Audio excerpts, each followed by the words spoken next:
नज़्म है अब्दुल्ला ज़रीम की।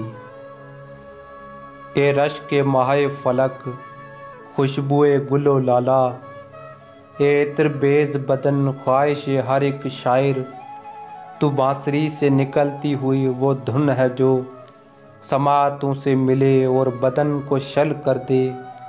तू लज़्ज़त मैं अतहर, तू जाने बाद सहर, तू अहले दिल की तमन्ना, तू नाजिश खूबा, कि तू है नज़्म का उन्वां ख़याल का महवर।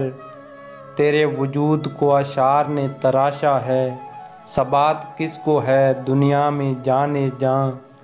लेकिन मेरे कलम से निकलते हुरूफ ज़िंदा हैं, तेरी हर एक अदा यानी जाविदानी है।